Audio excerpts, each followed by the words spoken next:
Hello दोस्तों, नमस्कार। मैं अमितोष पंडित आप सभी का स्वागत करता हूं और आप देख रहे हैं एपी न्यूज। चलिए देखते हैं आज की टॉप 10 न्यूज। अगर आपको ये न्यूज पसंद आता है तो आप ज्यादा से ज्यादा लाइक, शेयर एंड सब्सक्राइब कीजिए, जिससे यूट्यूब ये वीडियो को ज्यादा से ज्यादा लोगों को रिकमेंड करेगी।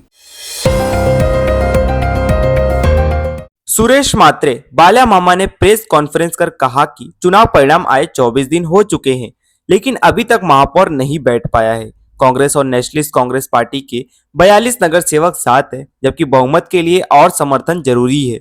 उन्होंने समाजवादी पार्टी के 6 नगर सेवकों से कैंप में शामिल होने की अपील करते हुए कहा कि जरूरत पड़ी तो उप महापौर का पद देने के लिए वे पीछे हटने को तैयार हैं, लेकिन अगर जल्द फैसला नहीं हुआ तो पार्टी अगले 2 दिनों में अगला कदम तय करेगी। भिवंडी के तीन बत्ती इलाके में रिक्शा यूनियन ने अधिकृत स्टैंड पर कथित अवैध कब्जे के विरोध में अनिश्चितकालीन धरना शुरू कर दिया है। यूनियन का आरोप है कि वर्षों से धंधा कर रहे चालकों को वहां से हटाया जा रहा है। शिकायतों और पत्रों के बावजूद कार्रवाई नहीं हो रही। उनका कहना है कि मारपीट और दबाव की घटनाएं भी सामने आई हैं, जिसकी जानकारी पुलिस को दी गई है। चेतावनी दी गई है कि अगर जल्द समाधान नहीं हुआ तो महासंघ के साथ मिलकर पूरे शहर की रिक्शा सेवा बंद कर दी जाएगी। यूनाइटेड स्टेट्स द्वारा भारतीय सामानों पर लगाई गई 25% अतिरिक्त पेनाल्टी को लेकर बड़ा बदलाव देखने को मिल रहा है। रूसी तेल से जुड़े कारणों का हवाला देते हुए लगाया गया यह शुल्क अब वापस किए जाने की बात सामने आई है, जिससे भारतीय निर्यातकों को राहत मिलेगी। माना जा रहा है कि कूटनीतिक बातचीत और भारत की बढ़ती आर्थिक अहमियत के चलते यह फैसला लिया गया। इस कदम को व्यापारिक रिश्तों में नरमी और साझेदारी की दिशा में अहम माना जा रहा है।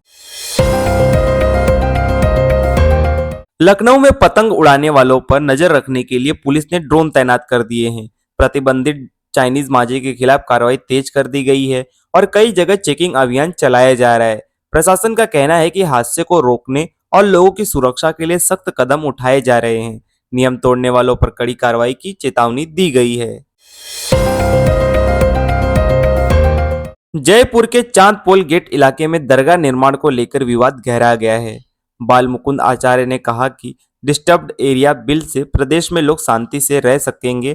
यहां अवैध निर्माण की कोशिश शहर का माहौल बिगाड़ने की है। उन्होंने राज्य सरकार और मुख्यमंत्री का आभार जताते हुए सख्त निगरानी की बात कही। वहीं इस मुद्दे को लेकर सियासी हलचल लगातार बढ़ती नजर आ रही है। उत्तर प्रदेश लेजिस्लेटिव असेंबली के बाहर बजट सत्र को लेकर सुरक्षा और ज्यादा सख्त कर दी गई है।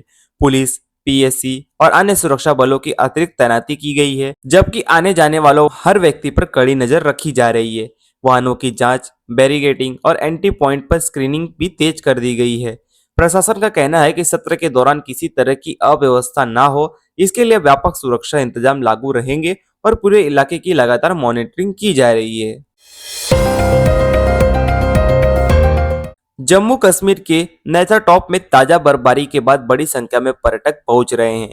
पटनी टॉप के करीब 10 किलोमीटर आगे स्थित यह मशहूर हिल स्टेशन बर्फ की सफेद चादर से ढक गया है, जहां लोग नजारों का आनंद ले रहे हैं। कटरा में माता वैष्णो देवी के दर्शन के लिए ज्यादातर सैलानी पटनी टॉप होते हुए यहां पहुंचते हैं। बर्फबारी से इलाके में रौनक बढ़ गई है और पर्यटकों में खासा उत्साह देखने को मिल रहा है।